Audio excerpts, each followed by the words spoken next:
ಈ ಕಾರ್ಯಕ್ರಮದ ಪ್ರಾಯೋಜಕರು ಜೈನ್ ಇರಿಗೇಷನ್ ಸಿಸ್ಟಮ್ಸ್ ಲಿಮಿಟೆಡ್, ಜಾಗತಿಕ ತುಂತುರು ಮತ್ತು ಹನಿ ನೀರಾವರಿ ಉಪಕರಣಗಳ ಉತ್ಪಾದಕರು, ಬೇಸಾಯ ತಂತ್ರಜ್ಞಾನ ನಿರೂಪಕರು ಹಾಗೂ ರೋಗರಹಿತ ಟಿಶ್ಯೂ ಕಲ್ಚರ್ ಗಿಡಗಳು.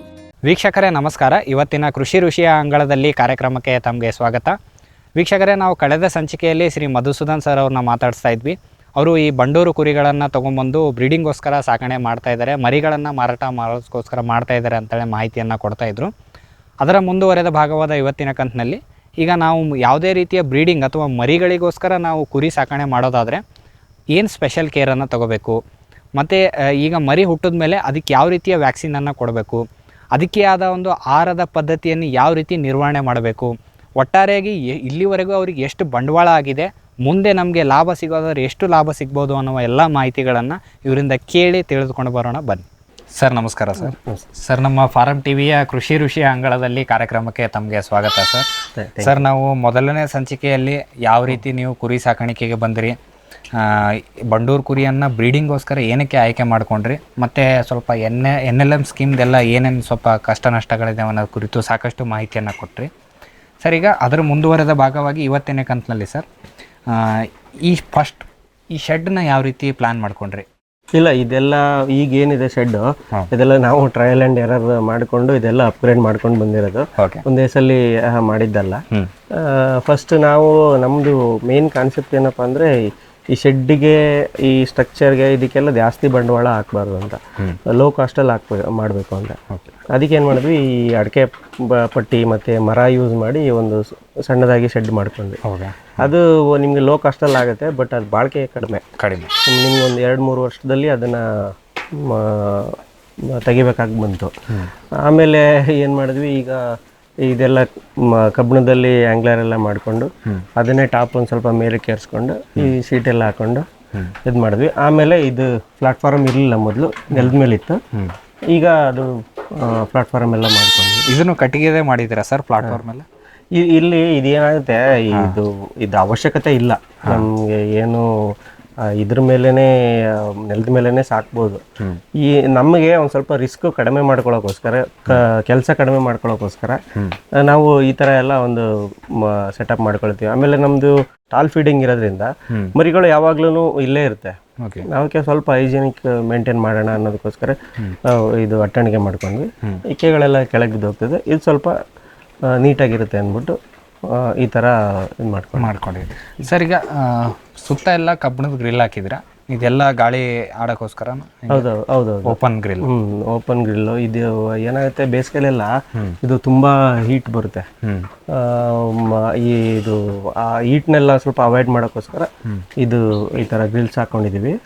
ಆಮೇಲೆ ಈಗ ಮಳೆಗಾಲದಲ್ಲಿ ನೀರು ಒಳಗಡೆ ಬರುತ್ತೆ, ಅದನ್ನು ಅವಾಯ್ಡ್ ಮಾಡೋಕ್ಕೆ ಇದು ಟಾರ್ಪಲ್ನ ಒಂದು ಸ್ವಲ್ಪ ಆ ಥರ ಹಾಕೊಂಡು, ಇಲ್ಲ ಫುಲ್ ಬೇಕಂದ್ರೆ ಫುಲ್ ಕವರ್ ಮಾಡ್ಕೊಳ್ತೀವಿ. ಚಳಿಗಾಲದಲ್ಲಿ ಅದಕ್ಕೆ ಟಾರ್ಪಲ್ ಕಟ್ಬಿಟ್ಟು ಫುಲ್ ಕವರ್ ಮಾಡ್ಕೊಳ್ತೀವಿ.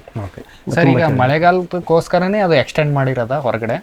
ಹೌದೌದು, ಅದು ಮಳೆ ನೀರು ಒಳಗಡೆ ಸ್ವಲ್ಪ ಬರ್ದೇ ಇರೋದು ಅವಾಯ್ಡ್. ಗಾಳಿ ಏನಾದರೂ ಹಿಂಗೆ ಜಾಸ್ತಿ ಹೊಡಿತಂದ್ರೆ ಟಾರ್ಪಲ್ ಮುಚ್ಚಿಬಿಡ್ತೀರ? ಗಾಳಿ ಬಂದ್ರೆ ಏನು ತೊಂದರೆ ಇಲ್ಲ.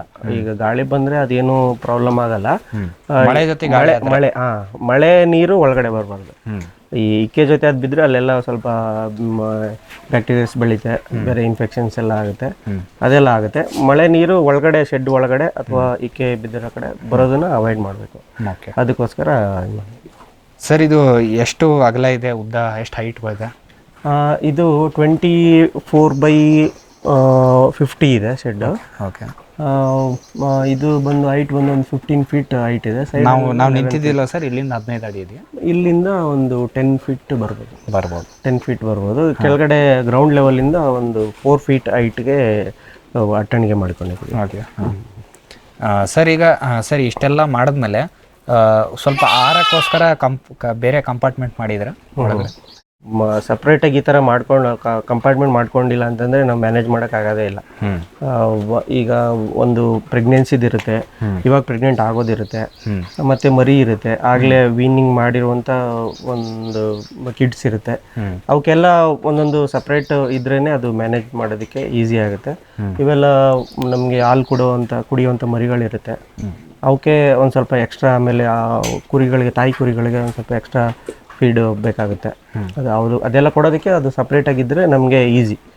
ಇದೆಲ್ಲ ಇದಕ್ಕೆ ನಾವು ಒಂದು ಸ್ವಲ್ಪ ಇದಕ್ಕೆ ಬೇರೆ ಕಾನ್ಸಂಟ್ರೇಟ್ ಕೊಟ್ಟು ಸ್ವಲ್ಪ ಎಕ್ಸ್ಟ್ರಾ ಚೆನ್ನಾಗಿ ಹಾಲು ಬರೋ ಥರ ಮೇಂಟೈನ್ ಮಾಡ್ಬೋದು. ಓಕೆ ಸರ್, ಈಗ ಇಲ್ಲಿ ಕಂಪಾರ್ಟ್ಮೆಂಟ್ ಮಾಡಿದ್ದೀರಾ ಒಳಗಡೆ, ನೀವು ಇಷ್ಟೊತ್ತು ಹೇಳಿದಂಗೆ. ಹೊರಗಡೆ ನೀವು ಆಹಾರಕ್ಕೋಸ್ಕರ ಇವು ಚರಂಡಿಗಳನ್ನು ಮಾಡ್ಕೊಂಡಿದ್ದೀರಾ. ಇದು ಕಬ್ಬಿಣದ ಯಾಕೆ ಮಾಡಿದ್ದೀರಾ ಸರ್? ಕೆಲವರು ಪ್ಲಾಸ್ಟಿಕ್ದು ಬುಟ್ಟಿ ಇಡ್ತಾರೆ, ಕಂಟಿನ್ಯೂ ಸ್ಟ್ರಕ್ಚರ್ ಇದೆ ಅಂತ ಮಾಡಿದ್ದ ಹೇಗೆ? ಇಲ್ಲ, ಇದು ನಾವು ಮುಂಚೆ ಪ್ಲಾನ್ ಮಾಡಿ ಇದನ್ನೇ ಹಾಕಬೇಕು ಅಂತಲೇ ಮಾಡಿದ್ದು. ಈ ಪ್ಲಾಸ್ಟಿಕ್ದು ಇದೆಲ್ಲ ನಿಮಗೆ ಈ ಥರ ಸಿಗೋದು ಕಷ್ಟ, ಇಷ್ಟು ದೊಡ್ಡದು. ಮತ್ತು ಈ ಥರ ಇರೋದು ಇದು PVC ಪೈಪಲ್ಲಿ, ಇದು 1 ಅಡಿ ಪೈಪ್ನ ಮಧ್ಯೆ ಕಟ್ ಮಾಡಿದ್ರೆ ಇದು ಚೆನ್ನಾಗಿರುತ್ತೆ, ಬಾಳಿಕೆ ಚೆನ್ನಾಗಿರುತ್ತೆ ಇದು.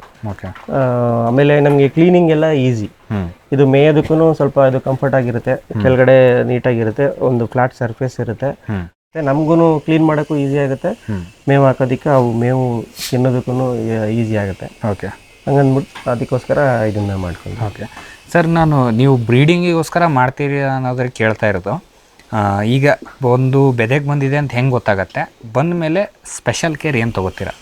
ಇಲ್ಲ, ಈ ಕುರಿಗಳಲ್ಲಿ ನೀವು ಬೆದೆಗೆ ಬಂದಿರೋದನ್ನ ಐಡೆಂಟಿಫೈ ಮಾಡೋದು ಕಷ್ಟ. ಅದು ನಾವು ಅದನ್ನು ಐಡೆಂಟಿಫೈ ಮಾಡಿ ಕ್ರಾಸ್ ಮಾಡಿಸಿ ಅದೆಲ್ಲ ನಮ್ಗೆ ಆಗೋದಿಲ್ಲ. ಅದಕ್ಕೆ ಏನಂದರೆ ಅದು ಟಗರು ಬಿಟ್ಬಿಟ್ರೆ ಅದು ಯಾವಾಗ ಈಟ್ ಬರುತ್ತೆ ಅದನ್ನ ಐಡೆಂಟಿಫೈ ಮಾಡ್ಕೊಳ್ಳುತ್ತೆ, ಅದು ಕ್ರಾಸ್ ಮಾಡಿಬಿಡುತ್ತೆ. ಅದು ನಾವು ಇದು ಮಾಡೋಕ್ಕಾಗಲ್ಲ. ಹಸುಗಳಲ್ಲಾದರೆ ನಾವು ಒಂದು ಸ್ವಲ್ಪ ಐಡೆಂಟಿಫೈ ಮಾಡ್ಬೋದು. ಈ ಕುರಿಗಳಲ್ಲಿ ಒಂದು ಸ್ವಲ್ಪ ಕಷ್ಟ ಮಾಡ್ಬೋದು, ಒಂದು ಎಕ್ಸ್ಪರ್ಟ್ ಇರೋರು ಮಾಡ್ಬೋದು. ಇದು ಈಟಿಗೆ ಬಂದಿದೆ ಅಂತ ಅಂದ್ಬಿಟ್ಟು ಅವ್ರು ನೋಡಿದಾಗಲೇ ಗೊತ್ತಾಗ್ಬಿಡುತ್ತೆ. ಬಟ್ ನಮ್ಗೀಗ ಇಂಡಲ್ಲಿದ್ದಾಗ ಅದನ್ನ ಇಂಡಿವಿಜುವಲ್ ಆಗಿ ಎಲ್ಲನೂ ನೋಡೋಕ್ಕೆ ಅಬ್ಸರ್ವ್ ಮಾಡೋಕ್ಕೆ ಆಗಲ್ಲ, ಕಷ್ಟ ಅದು. ಸರ್, ಈಗ ಆಯಿತು ಸರಿ, ಪ್ರೆಗ್ನೆನ್ಸಿ ಆಯ್ತು, ಇವಾಗ ಆದಮೇಲೆ ಹೆಂಗೆ ಗೊತ್ತಾಗುತ್ತೆ ಇದು ಪ್ರೆಗ್ನೆಂಟ್ ಆಗಿದೆ? ಪ್ರೆಗ್ನೆಂಟ್ ಆಗಿದೆ ಅಂತ ಅಂದ್ಬಿಟ್ಟು ಅದು ನಮಗೆ ಫಸ್ಟ್ ಪ್ರೆಗ್ನೆನ್ಸಿ ಆದರೆ ಒಂದು 3-4 ಮಂತ್ಸ್ ತನಕ ನಮಗೇನು ಗೊತ್ತಾಗಲ್ಲ. ಆಮೇಲೆ ಅದು ಕೆಚ್ಚಲೆಲ್ಲ ಬಿಡೋಕ್ಕೆ ಸ್ಟಾರ್ಟ್ ಆಗುತ್ತೆ, ಆವಾಗ ಅದು ಪ್ರೆಗ್ನೆಂಟ್ ಆಗಿದೆ ಅಂತ ಅನ್ಕೋತೀವಿ. ಇಲ್ಲ ಅಂದರೆ ಇನ್ನೂ ಒಂದು ನೋಡ್ಬೋದು, ಅದು ಕೆಚ್ಚಲಲ್ಲಿ ಹಾಲು ಕರೆದು ನೋಡಿದ್ರೆ ಅದೊಂದು ಸ್ವಲ್ಪ ಅಂಟಂಟಾಗಿರುತ್ತೆ. ಅದು ಆ ಥರ ಇದ್ದರೆ ಅದು ಪ್ರೆಗ್ನೆಂಟ್ ಆಗಿದೆ ಅಂತ ಗೊತ್ತಾಗುತ್ತೆ.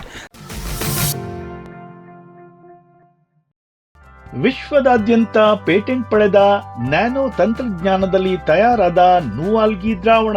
ನೂವಾಲ್ಗಿ ಉಪಯೋಗಿಸಿದ ಮೇಲೆ ತುಂಬಾ ಇಳುವರಿನೂ ಬಂದಿದೆ. ಕಾಳುಮೆಣಸಿಗಂತೂ ಬಹಳ ಚೆನ್ನಾಗಿ ಬರುತ್ತೆ, ರೇಷ್ಮೆ ಎಲೆನೂ ಚೆನ್ನಾಗಿ ಬರ್ತದೆ, ಗಿಡಗಳು ತುಂಬಾ ಚೆನ್ನಾಗಿ ಬೆಳವಣಿಗೆ ಆಯಿತು. ಯಾವುದೇ ರಾಸಾಯನಿಕ ಅಥವಾ ವಿಶೇಷ ಗೊಬ್ಬರಗಳ ಗೊಡವೆ ಇಲ್ಲದೆ ಎಲ್ಲ ಬೆಳೆಗಳಲ್ಲಿ ಉತ್ತಮ ಗುಣಮಟ್ಟದ ಅಧಿಕ ಫಸಲನ್ನು ಪಡೆಯಿರಿ. ಯಾವಾಗಲೂ ನನ್ನ ಇರೋವರೆಗೂ ನೀವು ಅಲ್ಲಿಗೆ ಅಂತ ಬಿಟ್ಟು ಬಾಳಲ್ಲ ಅಂತ ಒಂದು ಭರವಸೆ ಕೊಡ್ತೀನಿ. ಬ್ಯಾರಿಕ್ಸ್ ಹಂಟರ್ ಫೆರ್ಮೋನ್ ಟ್ರಾಪ್ಸ್ನೊಂದಿಗೆ ರೇನೋಸಾರಸ್ ದುಂಬಿ ಮತ್ತು ಕೆಂಪು ಮೂತಿ ಹುಳುಗಳಿಂದ ತೆಂಗು, ತಾಳೆ, ಅಡಿಕೆ ಮರಗಳ ಸಂರಕ್ಷಣೆ. ತರಕಾರಿ ಮತ್ತು ಹಣ್ಣಿನ ಬೆಳೆಗಳಲ್ಲಿ ಹಣ್ಣಿನ ನೊಣಗಳ ನಿಯಂತ್ರಣಕ್ಕೆ ಬ್ಯಾರಿಕ್ಸ್ ಕ್ಯಾಚ್ ಫ್ರೂಟ್ ಫ್ಲೈ ಹಾಗೂ ವೆಜಿಟೇಬಲ್ ಫ್ಲೈ ಟ್ರ್ಯಾಪ್. ರಸ ಹೀರುವ ಕೀಟಗಳನ್ನು ಹಿಡಿಯಲು ಬಣ್ಣದ ಕ್ರೋಮ್ಯಾಟಿಕ್ ಸ್ಟಿಕ್ಕಿ ಟ್ರ್ಯಾಪ್ಸ್. ಪೇಟೆಂಟ್ ಹೊಂದಿದ ತಂತ್ರಜ್ಞಾನ, ದೀರ್ಘಕಾಲದವರೆಗೂ ಬಾಳಿಕೆ. ಕೀಟನಾಶಕಗಳಿಗೆ ಪರ್ಯಾಯ, ಪರಿಸರಕ್ಕೆ ಪೂರಕ. ಸುಸ್ಥಿರ ಸಾವಯವ ಕೃಷಿಗಾಗಿ ಬ್ಯಾರಿಕ್ಸ್. ಫ್ಯೂಚರ್ ಬಯೋಟೆಕ್ ಸಾವಯವ ಕೃಷಿಯ ವೇಗವರ್ಧಕ. ಪೋಷಕಾಂಶ ಪೂರೈಕೆಗೆ NPK ಕಲ್ಚರ್, ವ್ಯಾಮ್, PSP ಮತ್ತು KMB. ಜೈವಿಕ ರೋಗ ಕೀಟ ನಿಯಂತ್ರಣಕ್ಕೆ ಟ್ರೈಕೋಡರ್ಮಾ, ಸೂಡೋಮನಾಸ್. ಸಾವಯವ ಗೊಬ್ಬರ ಉತ್ಪಾದನೆಗೆ ಕಾಂಪೋಸ್ಟ್ ಕಲ್ಚರ್. ಹೂವು ಕಾಯಿ ಉದುರುವ ಸಮಸ್ಯೆಗೆ ಕಾಮಧೇನು ಮತ್ತು ಸತ್ವ. ಮಣ್ಣಿನ ಆರೋಗ್ಯ ವೃದ್ಧಿಗೆ ಫ್ಯೂಚರ್ ಬಯೋಟೆಕ್, ಧಾರವಾಡ. ಗಿಳಿ, ನವಿಲು, ಕಾಗೆ, ಮೈನಾ ಮುಂತಾದ ಹಕ್ಕಿಗಳ ಉಪಟಳ ಹಣ್ಣು, ಕಾಳು, ಧಾನ್ಯದ ಬೆಳೆಗಳಲ್ಲಿ ಮಿತಿಮೀರಿದೆ. ತಮಟೆ, ಪಟಾಕಿ, ಕೂಗು, ರಿಬ್ಬನ್ ಇದೀಗ ಕೆಲಸ ಮಾಡುತ್ತಿಲ್ಲ. ಹಕ್ಕಿ ಬೆದರಿಸಿ ಓಡಿಸಲು ಬಂದಿರುವ ವೈಜ್ಞಾನಿಕ ಉಪಾಯ ಗ್ರಸ್ ಇಕೋ ಸೈನ್ಸಸ್ನವರ ಜೈವಿಕ ಧ್ವನಿ ತಂತ್ರಜ್ಞಾನ. ಅತ್ಯಲ್ಪ ಖರ್ಚಿನಲ್ಲಿ ಸುಸ್ಥಿರ ಪರಿಹಾರ, ದೀರ್ಘಕಾಲ ಪರಿಣಾಮಕಾರಿ. ದಾಳಿಂಬೆ, ಸೀಬೆ, ಮಾವು, ಚಿಕ್ಕು ಇತ್ಯಾದಿಗಳನ್ನು ಪ್ರಾಣಿ ಪಕ್ಷಿಗಳಿಂದ ರಕ್ಷಿಸಿಕೊಳ್ಳಿ. ಗ್ರಸ್ eco sciences. Jain irrigation systems limited ಭಾರತದ ಹನಿ ನೀರಾವರಿ ತಂತ್ರಜ್ಞಾನದ ಪ್ರಥಮ ಪ್ರವರ್ತಕ. ಜಗತ್ತಿನ ಅತಿ ದೊಡ್ಡ ಸ್ಪ್ರಿಂಕ್ಲರ್ಸ್ ಉತ್ಪಾದಕ ಕಂಪನಿ. ಸಂರಕ್ಷಿತ ಕೃಷಿಯಲ್ಲಿ ಹಸಿರು ಮನೆಗಾಗಿ ಮಿಸ್ಟರ್, ಫಾಗರ್, ಫ್ಯಾನ್ ಮತ್ತು ಪ್ಯಾಡ್ ಹಾಗೂ ನೆರಳು ಮನೆ. ಸ್ವಯಂ ಚಾಲಿತ ನೀರಾವರಿ ವ್ಯವಸ್ಥೆ ಮತ್ತು ರಸಾವರಿ ತಂತ್ರಜ್ಞಾನ. ಕೃಷಿಯಲ್ಲಿ ನೀರಿನ ಸಮರ್ಪಕ ಬಳಕೆ ಹಾಗೂ ಉಳಿತಾಯಕ್ಕೆ ಮತ್ತೊಂದು ಹೆಸರು ಜೈನ್.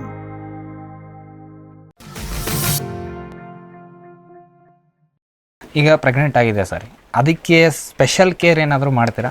ಮತ್ತೆ ಸಪ್ರೇಟ್ ತೆಗಿಯೋದು ಹಿಂಡಿಂದ ಆ ರೀತಿ ಸ್ಪೆಷಲ್ ಕೇರ್ಗಳು ಅಪ್ ಟು ಮರಿ ಹಾಕುವರೆಗೆ? ಇಲ್ಲ, ಅದು ಅಪ್ ಟು ಮರಿ ಹಾಕೋ ತನಕನೂ ಅದ್ರ ಹಿಂಡಲ್ಲೇ ಇರುತ್ತೆ. ಮರಿ ಹಾಕಾದ್ಮೇಲೆ ನಾವು ಅದನ್ನು ಸಪ್ರೇಟ್ ಮಾಡ್ತೀವಿ. ಸಪ್ರೇಟ್ ಮಾಡಿ ಅದು ತಾಯಿ ಕುರಿ ಮತ್ತು ಮರಿ ಕುರಿನ ಈ ಕಂಪಾರ್ಟ್ಮೆಂಟಲ್ಲಿ ನಾವು ಹಾಕ್ತೀವಿ. ಅದಕ್ಕೆ ಒಂದು ಸ್ವಲ್ಪ ನಾವು ಕಾನ್ಸಂಟ್ರೇಟ್ ಫೀಡ್ ಎಲ್ಲ ಎಕ್ಸ್ಟ್ರಾ ಕೊಡ್ತೀವಿ. ಇನ್ನು ರೊಟೀನ್ ಎಲ್ಲನೂ ಸೇಮ್, ಎಲ್ಲದಕ್ಕೂ ಏನು ಡಯಟ್ ಇರುತ್ತೆ ಅವಕ್ಕೂ ಅದೇನೇ ಇರುತ್ತೆ. ಒಂದು ಸ್ವಲ್ಪ ಕಾನ್ಸಂಟ್ರೇಟ್ ಫೀಡ್ ಜಾಸ್ತಿ ಇರುತ್ತೆ. ಮತ್ತು ಕ್ಯಾಲ್ಶಿಯಂ ಮತ್ತು ಲಿವರ್ ಟಾನಿಕ್ ಅದಕ್ಕೆ ಒಂದು ಸ್ವಲ್ಪ ಇದು ಎಕ್ಸ್ಟ್ರಾ ಅದಕ್ಕೆ ಅವಕ್ಕೆ ಕೊಡ್ತೀವಿ. ಹಾಲು ಚೆನ್ನಾಗಿ ಬರುತ್ತೆ ಕ್ಯಾಲ್ಶಿಯಂ ಎಲ್ಲ ಕೊಟ್ಟರೆ. ಆಮೇಲೆ ಕ್ಯಾಲ್ಶಿಯಮ್ಮು ಕಡಿಮೆ ಆಗುತ್ತೆ ಅವಕ್ಕೆ ಬಾಡಿನಲ್ಲಿ ಫೀಡ್ ಮಾಡುವಾಗ. ಅದಕ್ಕೆ ಅದೊಂದು ಸ್ವಲ್ಪ ಸಪ್ಲಿಮೆಂಟ್ಸ್ ಇದ್ದರೆ ಅದು ಒಂದು ಸ್ವಲ್ಪ ಬ್ಯಾಲೆನ್ಸ್ಡ್ ಆಗುತ್ತೆ, ಚೆನ್ನಾಗಿ ಹಾಲು ಬರುತ್ತೆ, ಮರಿನೂ ಚೆನ್ನಾಗಿ ಬರುತ್ತೆ. ಅಪ್ ಟು ಮರಿ ಈಗ ಸರಿ ಮರಿ ಹಾಕ್ತು ಸರ್. ಇವಾಗ ಅದಾದಮೇಲೆ ಮರಿಗೇನು ವ್ಯಾಕ್ಸಿನೇಷನ್ನು ಅದೆಲ್ಲ ಏನೇನು ಕೊಡ್ತಾ ಹೋಗ್ತೀರಾ? ಮರಿಗೆ ಏನು ಸ್ಪೆಷಲ್ ಕೇರ್? ಮತ್ತೆ ಮರಿ ಹಾಕ್ತೀವಿ ಇವಾಗ 2-3 ತಿಂಗಳು ಅದೇನು ಫೀಡ್ ತಿನ್ನಲ್ಲ ನಂಗೆ ಅನ್ನಿಸ್ದಂಗೆ. ಇಲ್ಲ, ಅದು 1 ಮಂತ್ಗೆ ಒಂದು 15 ಡೇಸ್ಗೆ ಸ್ವಲ್ಪ ಪ್ರಾಕ್ಟೀಸ್ ಮಾಡ್ತಾ ಇರುತ್ತೆ. ಆಮೇಲೆ ನೀವು 1 ತಿಂಗಳಿಗೆಲ್ಲ ಅದು ಸ್ವಲ್ಪ ತಿನ್ನಕ್ಕೆ ಸ್ಟಾರ್ಟ್ ಮಾಡುತ್ತೆ. ನೀವು 2 ಮಂತ್ಸ್ವರೆಗೆಲ್ಲ ಅದು ಆಲ್ಮೋಸ್ಟ್ ಚೆನ್ನಾಗೇ ಫೀಡ್ ತಿನ್ನುತ್ತೆ, ಅದೇನು ಪ್ರಾಬ್ಲಮ್ ಇಲ್ಲ. ನಾವು ಅಟ್ಲೀಸ್ಟ್ ನಾವು 3 ಮಂತ್ಸ್ವರೆಗಾದ್ರೂ ಅದನ್ನು ಬ್ರೆಸ್ಟ್ ಫೀಡ್ ಮಾಡಬೇಕು ಅಂತ ನಾವು 3 ಮಂತ್ಸ್ ಅದ್ರ ತಾಯಿ ಜೊತೆನೇ ಬಿಟ್ಟಿರ್ತೀವಿ. ಅದು ಮೇವು ತಿನ್ನುತ್ತೆ, ಕಾನ್ಸಂಟ್ರೇಟು ತಿನ್ನುತ್ತೆ, ಬಟ್ ತಾಯಿ ಜೊತೆನೇ ಹಾಲು ಕುಡಿಯುತ್ತೆ, ಅದಿರುತ್ತೆ. ನಮ್ಗೆ ಆಫ್ಟರ್ 3 ಮಂತ್ಸ್ ಆದಮೇಲೆ ನಮ್ಗೆ ವ್ಯಾಕ್ಸಿನೇಷನ್ ಸ್ಟಾರ್ಟ್ ಆಗುತ್ತೆ. ಫಸ್ಟು ನಾವು ET ಮಾಡಿಸ್ತೀವಿ. ET ಏನಕ್ಕೆ ಸರ್? ET ಆದರೂ ಎಂಟರೋಟಾಕ್ಸಿಮಿಯಾ ಅಂತಂದ್ಬಿಟ್ಟು ಅದು ಕರಳು ಬೇನೆ ಬರುತ್ತೆ. ಅದೊಂದು ಟಾಕ್ಸಿಮಿಯಾ, ಇದು ಅದನ್ನು ಅವಾಯ್ಡ್ ಮಾಡೋಕ್ಕೋಸ್ಕರ ಅದು ಇದನ್ನು ಇದು ಕೊಡ್ತೀವಿ. ಆಮೇಲೆ ಇನ್ನೊಂದು PPR ಅಂದರೆ 3 ಮಂತ್ಸಿಗೆ ಅದೊಂದು ಹಾಕ್ಬಿರಿ ET. ಒಂದು 20 ಡೇಸ್ ಬಿಟ್ಟು ಮತ್ತೆ ಇದು PPR ಇದನ್ನು ಮಾಡ್ತೀವಿ.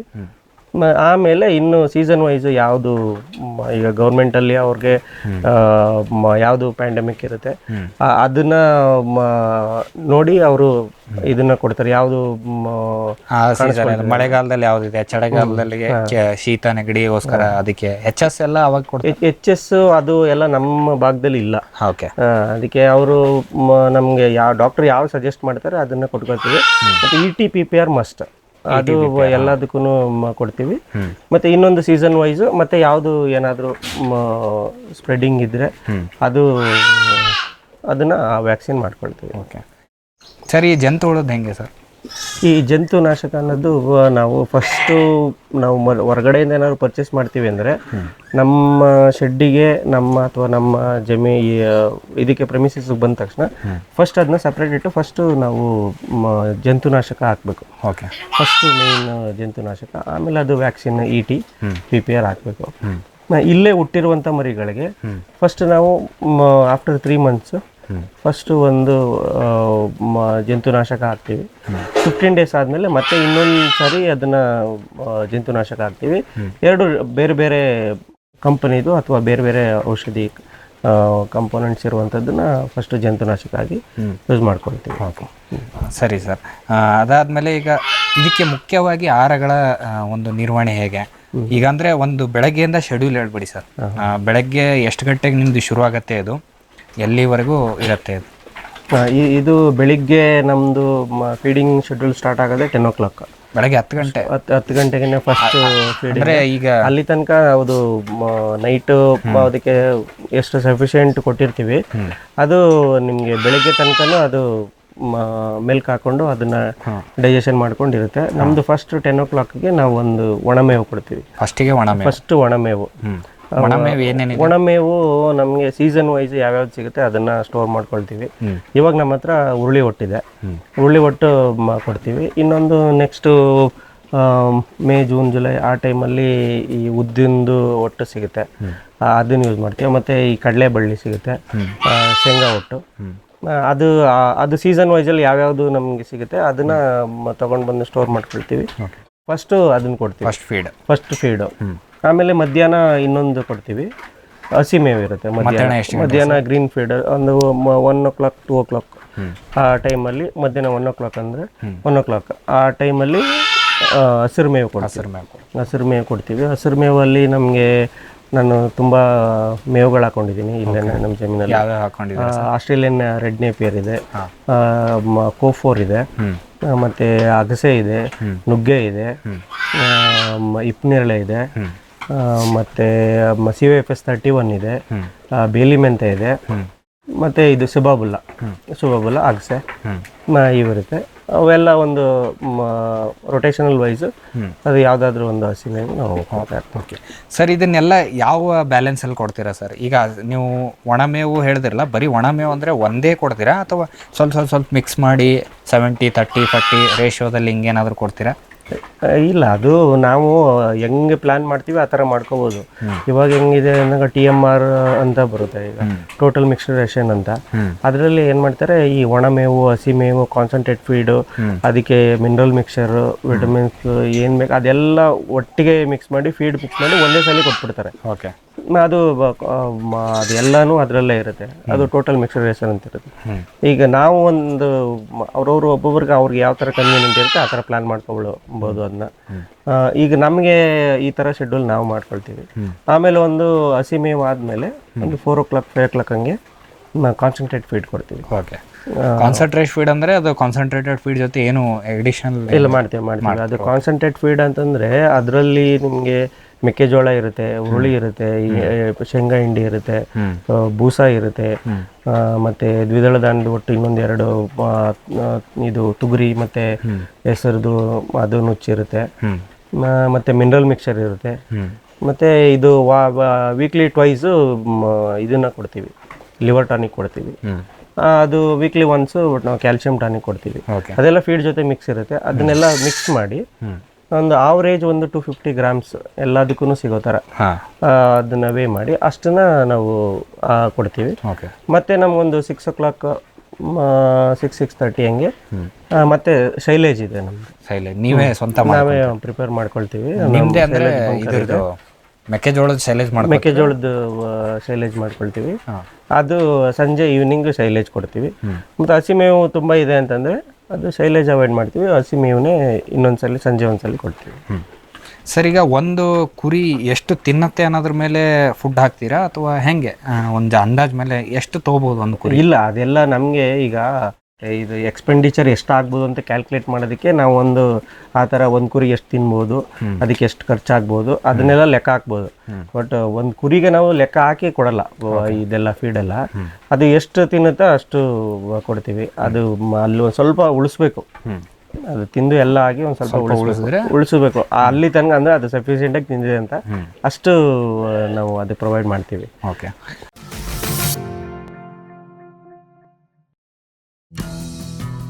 ಜೈನ್ಸ್ ಜಗತ್ತಿನ ಅತಿದೊಡ್ಡ ಅಂಗಾಂಶ ಕೃಷಿ ಪ್ರಯೋಗಾಲಯ ಹಾಗೂ ಟಿಸಿ ಗಿಡಗಳ ಉತ್ಪಾದಕರು. ಸಮೃದ್ಧ ಇಳುವರಿಗೆ ಜೈನ್ ಜೀನೇನ್, ಯಾಲಕ್ಕಿ, ನೇಂದ್ರನ್ ಹಾಗೂ ಕೆಂಪು ಬಾಳೆ ಸಸಿಗಳು, ದಾಳಿಂಬೆ, ಭಗವತಳಿಯ ರೋಗಮುಕ್ತ ಸಸಿಗಳು, ಲಕ್ನೋ 49 ಪೇರಳೆ, ಸ್ಟ್ರಾಬೆರಿ ಇತ್ಯಾದಿ ಗಿಡಗಳು ಯೋಗ್ಯ ಬೆಲೆಯಲ್ಲಿ. ಅಂಗಾಂಶ ಕೃಷಿಯ ಜಾಗತಿಕ ಬ್ರ್ಯಾಂಡ್ ಜೈನ್. ಮಂಗ, ಹಂದಿ, ಕಾಡೆಮ್ಮೆ, ಜಿಂಕೆ, ಆನೆ ಮುಂತಾದ ವನ್ಯ ಪ್ರಾಣಿಗಳ ಕಾಟದಿಂದ ಬೇಸತ್ತಿದ್ದೀರಾ? ಚಿಂತಿಸಬೇಡಿ. ಗ್ರಾಸ್ ಇಕೋಸೈನ್ಸಸ್ ಅವರ ಜೈವಿಕ ಧ್ವನಿ ತಂತ್ರಜ್ಞಾನ ನಿಮ್ಮ ನೆರವಿಗಿದೆ. ಕಾಫಿ, ಕೋಕೋ, ತೆಂಗು, ಅಡಿಕೆ, ದಾಳಿಂಬೆ, ಬಾಳೆ, ಹೂ, ಹಣ್ಣು, ತರಕಾರಿ, ಭತ್ತ, ಕಬ್ಬು ಬೆಳೆ ಸಂರಕ್ಷಿಸಿ. ಅಂತಾರಾಷ್ಟ್ರೀಯ ತಂತ್ರಜ್ಞಾನ, ಕೈಗೆಟುಕುವ ಬೆಲೆ.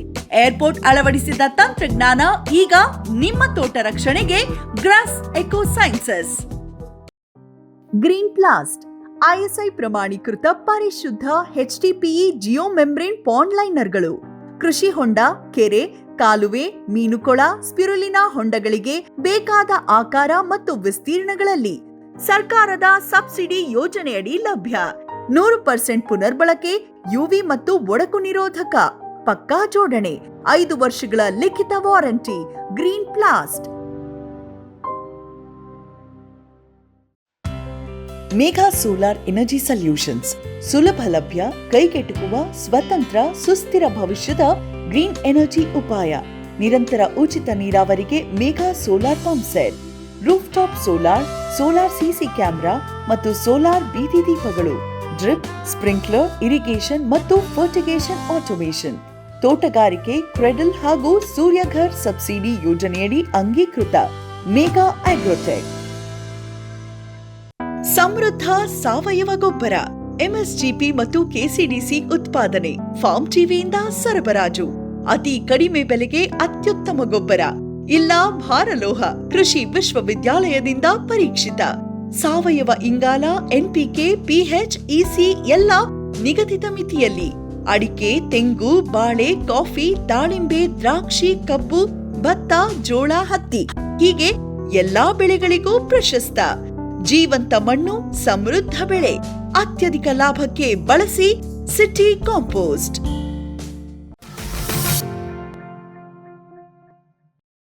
ಸರ್, ಈಗ ಇದ್ರದ್ದು ಕ್ಲೀನಿಂಗ್ ಎಲ್ಲ ಹೆಂಗೆ ಸರ್? ಯಾಕಂದರೆ ಇದು ದಿನಪೂರ್ತಿ ವೇಸ್ಟೇಜ್ ಇರುತ್ತೆ, ತಿಂದು ಬಿಟ್ಟಿರೋದು, ಒಣಗಿರೋದು ಎಲ್ಲ ಇರುತ್ತೆ. ಅದೆಲ್ಲ ಹೆಂಗೆ ಕ್ಲೀನಿಂಗ್? ಒನ್ ಟೈಮ್ ಮಾಡಿದ್ರೆ ಸಾಕು? ಒನ್ ಟೈಮ್ ಮಾಡಿದ್ರೆ ಸಾಕು. ಇದು ನಮಗೆ ಇಕ್ಕೆ ಎಲ್ಲ ತೆಗೆಯೋದೆಲ್ಲ ಏನು ಬೇಕಾಗಲ್ಲ.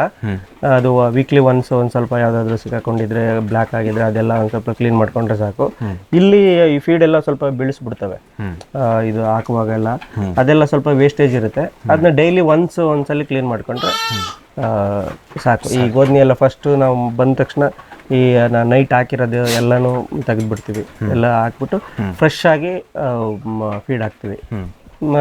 ಅದಾದಮೇಲೆ ಇಲ್ಲೆಲ್ಲ ಏನಾದರೂ ಸ್ವಲ್ಪ ಕಸ ಕ್ಲೀನಿಂಗ್ ಇದ್ದರೆ ಅದು ಮಾಡ್ಕೊಳ್ತೀವಿ. ಡೈಲಿ ಒನ್ಸ್ ಕ್ಲೀನ್ ಮಾಡಿಕೊಂಡ್ರೆ ಸಾಕು. ಸರ್, ನೀರಿನ ವ್ಯವಸ್ಥೆ ಸರ್? ನಂದು ಒಂದು ಮೇನ್ ಕಾನ್ಸೆಪ್ಟ್ ಏನಪ್ಪ ಅಂದರೆ, ಲೇಬರ್ಗಳಿಗೆ ತುಂಬ ಕೆಲಸ ಆಗಬಾರ್ದು. ಈಗ ಯಾರಿಗೇ ಆಗಲಿ ತುಂಬ ಕಷ್ಟ ಆಗಿಬಿಟ್ರೆ ಕೆಲಸ ಯಾರಿಗೂ ಮಾಡೋಕ್ಕೆ ಇಷ್ಟ ಆಗಲ್ಲ. ಆಮೇಲೆ ಲೇಬರ್ ಬಿಟ್ಟು ಹೋಗ್ಬಿಟ್ರೆ ಇಲ್ಲಿ ನಾವು ಮ್ಯಾನೇಜ್ ಮಾಡೋಕ್ಕಾಗಲ್ಲ. ಅವ್ರಿಗೆ ನನ್ನ ಕಡೆಯಿಂದ ಎಷ್ಟು ಈಸಿ ಮಾಡಿಕೊಡ್ಬೋದು ಅಷ್ಟು ನಾನು ಮಾಡಿದ್ದೀನಿ. ಇವೆಲ್ಲ ನಮಗೆ ವಾಟರ್ ಡ್ರಿಂಕರ್ಸ್ ಇದೆ, ಒಳಗೆ ಮಾಡ್ಕೊಂಡಿದ್ದಾರೆ, ಒಳಗಡೆನೇ ಇದೆ. ಅದು ಆಟೋ ಡ್ರಿಂಕರ್ಸ್.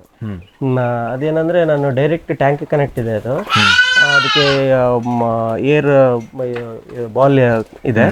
ಅದು ನೀರು ಅದು ಕುಡಿದ ತಕ್ಷಣ ಕಡಿಮೆ ಆದರೆ ಅದು ಆಟೋ ಫಿಲ್ ಆಗುತ್ತೆ. ಅದನ್ನು ಓಕೆ, ಈ ನಮ್ಮ ಬಾತ್ರೂಮಲ್ಲಿ ಫ್ಲಶ್ ಮಾಡ್ತೀವಲ್ಲ ಆ ಥರ ಅದು ಆಟೋ ಫಿಲ್ ಆಗುತ್ತೆ. ಹಂಗಾಗಿ ಅವ್ರಿಗೆ ಯಾವಾಗಲೂ ನೀರು ಇಲ್ಲಿ ತಂದು ಕೊಡಬೇಕು, ಕುಡಿಸ್ಬೇಕು, ಅದು ನಮಗೆ ಇದಿರಲ್ಲ, ಅದು ಯಾವಾಗ ಬೇಕು ಅವಾಗ ಕುಡಿಬೋದು, ಎಷ್ಟು ಬೇಕೋ ಅಷ್ಟು ಕುಡಿಬೋದು, ಆರಾಮಿರುತ್ತೆ. ನಾವು ಅದನ್ನು ಅಬ್ಸರ್ವ್ ಮಾಡ್ತಾ ಇರ್ತೀವಿ. ಅದನ್ನು ಸ್ವಲ್ಪ ಗಲೀಜಾಗಿದೆ ತೊಳಿಬೇಕಂದ್ರೆ ಅದನ್ನು ನೀಟಾಗಿ ತೊಳೆದು ಒಳ್ಳೆ ನೀರು ಕುಡಿಯೋಕ್ಕೆ ಸಿಗಬೇಕು, ಆ ಥರ ಮಾಡ್ತೀವಿ. ಸರ್, ಈಗ ಮೊದಲನೇ ಸಾರಿ ಇದು ಮಾಡಿದಾಗ ಸರ್ ಎಷ್ಟು ಕುರಿಗಳನ್ನು ತೊಗೊಂಬಂದಿರಿ ಬ್ರೀಡಿಂಗೋಸ್ಕರ? ಎಷ್ಟು ವರ್ಷದಿಂದ ಮಾಡಿದ್ರೆ? ಇಲ್ಲ, ಇದು ನಾನು ಒಂದು 5 years ಆಯಿತು. ಇದು ನಾನು ಇಲ್ಲಿ ಏನಾದರೂ ಮಾಡಬೇಕು ಅಂತ ಮಾಡಿದ್ದು. ಹಂಗೆ ಒಂದೊಂದು ವರ್ಷ ಒಂದೊಂದು ಟ್ರಯಲ್ ಆ್ಯಂಡ್ ಎರರ್ ಆಗಿ ಬ್ರೀಡಿಂಗ್ ಬಂಡೂರು ಸ್ಟಾರ್ಟ್ ಮಾಡಿ 3 ವರ್ಷ ಆಯಿತು. 3 ವರ್ಷದಿಂದ ಇದನ್ನು ಸಾಕ್ತಿದ್ದೀನಿ. ಇದು ಎಷ್ಟಿದೆ ಕುರಿ ಸರ್? ಈಗ ಅರೌಂಡ್ ನನ್ನ ಹತ್ರ ಮರಿಗಳೆಲ್ಲ ಸೇರಿ ಒಂದು 125 ಇದೆ. ಸ್ಟಾರ್ಟಿಂಗ್ ಎಷ್ಟು ತೊಗೊಂಬಂದಿದೆ? ಸ್ಟಾರ್ಟಿಂಗ್ ಎಲ್ಲ ನಾನು ತಂದಿದ್ದು ಒಂದು 20-25 ತೊಗೊಂಡು ಬಂದಿದ್ದೆ. ಒಂದು ಟಗರು ತೊಗೊಂಡಿದ್ದೆ. ಅದಾದಮೇಲೆ ಒಂದು 6 months ಆದಮೇಲೆ ಇನ್ನೊಂದು 20 ತೊಗೊಂಬಂದೆ. ಹಂಗೆ ಅದು ಯಾವಾಗ ಸಿಗುತ್ತೆ ಮತ್ತು ನನಗೆ ಯಾವಾಗ ಸ್ವಲ್ಪ ದುಡ್ಡು ಅಡ್ಜಸ್ಟ್ ಆಗುತ್ತೆ, ಹಂಗೆ ಒಂದು 10-20 ಎಲ್ಲಿ ಸಿಗುತ್ತೆ ಆ ಥರ ತೊಗೊಂಡು ಎಷ್ಟು ಮಾಡ್ಕೊಂಡಿದ್ದೀನಿ. ನಾವು ಒಂದು 70 ತೊಗೊಂಡಿದ್ದೆ. ಇಲ್ಲಿ ಪರ್ಚೇಸ್ ಮಾಡಿದ್ದು ಒಂದು 70. ಇಲ್ಲಿ ಒಂದು 60 ನಮ್ಮದು ಇಲ್ಲೇ ಹುಟ್ಟಿರೋ ಮರಿಗಳು. ಸರ್, ಒಟ್ಟು ಈಗ ಮೊದಲು ಶೆಡ್ ಕಾಟ್ ಎಷ್ಟಾಯಿತು? ಶೆಡ್ಡಿನ ಕಾಸ್ಟು, ಆಮೇಲೆ ಕುರಿಗಳ ಕಾಸ್ಟ್ ಎಷ್ಟಾಯಿತು ಸರ್? ಎಲ್ಲ ಎಷ್ಟು ಖರ್ಚಾಯಿತು? ಅಷ್ಟು ಟೋಟಲಾಗಿ ಈ ಲೆವೆಲಿಗೆ ಸ್ಟ್ಯಾಂಡ್ ಆಗಿದೆಯಲ್ಲ, ಎಷ್ಟು ಖರ್ಚಾಗಿದೆ? ಇಲ್ಲ, ನಾವು ಅದು ಎಕ್ಸಾಕ್ಟಾಗಿ ಹೇಳೋಕ್ಕಾಗಲ್ಲ, ಅಂದಾಜಲ್ಲಿ ಹೇಳ್ಬೋದು. ಆಮೇಲೆ ಈ ಶೆಡ್ಡೂ ಒಂದೇ ಸಲ ಮಾಡಿದ್ದ, ಒಂದು ಸ್ವಲ್ಪ ಮಾಡಿದ್ದ. ಅದೆಲ್ಲ ಒಂದು ಕ್ಲಬ್ ಮಾಡಿದ್ರು ಒಂದು 7 to 8 lakhs ಶೆಡ್ಡಿಗೆ ಖರ್ಚಾಗಿರ್ಬೋದು. ಅದೆಲ್ಲ ಸೇರಿದ್ರೆ ಇದು ನಾನು ಒಂದು 70 ಹೆಣ್ಣು ಕುರಿಗಳು ತಗೊಳ್ಳುವಾಗ ಒಂದು ಆವ್ರೇಜ್ ಒಂದು 20,000 ಇಟ್ಕೋಬೋದು. ಒಂದು 15 ಲಕ್ಷ ತನಕ ಕುರಿಗಳಿಗೆ ಆಗಿರ್ಬೋದು. ಓಕೆ, ಇಲ್ಲಿವರೆಗೂ ಎಷ್ಟು ಆದಾಯ ತೆಗೆದಿದ್ದೀರಾ ಸರ್ ಇದರಿಂದ? ಇಲ್ಲ, ನಾನು ಈಗ ಒಂದು 2 years ಬ್ಯಾಕ್ NLM ಪ್ರಾಜೆಕ್ಟ್ ಮಾಡಬೇಕು ಅಂತ ಮಾಡಿದಾಗ ಆವಾಗ ನಾನು 500 sheepನ ಮಾಡಬೇಕು ಅಂದ್ಬಿಟ್ಟು ಒಂದು ಪ್ರಾಜೆಕ್ಟ್ಗೆ ಅಪ್ಲೈ ಮಾಡಿದ್ನಲ್ಲ. ಈಗ ನಾನು ಅದಕ್ಕೋಸ್ಕರ ಯಾವುದೂ ಮಾರ್ತಾ ಇಲ್ಲ, ಯಾವುದನ್ನು ಸೇಲ್ ಮಾಡ್ತಿಲ್ಲ. ಸಂತತಿನ ಒಂದು ಸ್ವಲ್ಪ ಬ್ರೀಡ್ ಕೆಪಾಸಿಟಿ ಜಾಸ್ತಿ ಮಾಡ್ಕೋಬೇಕು. ನಂದು ಪ್ರಾಜೆಕ್ಟ್ಗೆ ಒಂದು 500 sheep ಮಾಡಬೇಕಲ್ಲ, ನಾನು ಅದಕ್ಕೆ ಯಾವುದು ಸೇಲ್ ಮಾಡ್ತಿಲ್ಲ. ಈಗ ಯಾರೋ ಒಂದಿಬ್ರು ಅವಾಗ ಬರ್ತಿರ್ತಾರೆ, ನಮ್ಗೆ ತುಂಬ ಕ್ಲೋಸ್ ಇರೋರು 1-2 ತೊಗೊಂಡು ಹೋಗ್ತಿರ್ತಾರೆ, ಅಂಥವ್ರು ಕೊಡ್ತಿರ್ತೀನಿ ಅಷ್ಟೇ. ನಾನು ಯಾವುದನ್ನು ಮಾರ್ಕೆಟ್ ತೊಗೊಂಡೋಗಿ ಮಾಡ್ತಿಲ್ಲ, ಇದು ಮಾಡಿಲ್ಲ ಇನ್ನು. ಓಕೆ, ಎಷ್ಟು ಒಂದು ಕುರಿ ಮರಿಗೆ ಎಷ್ಟು ಇಲ್ಲಿಂದ ಬಂದು ತೊಗೊಂಡೋದ್ರಿ ಸರ್? ಎವರೇಜ್ ನೆಗೋಷಿಯೇಷನ್ನು ಎಲ್ಲ ಸ್ವಲ್ಪ ಮಾಡಿದ್ರಿ ಎವರೇಜ್?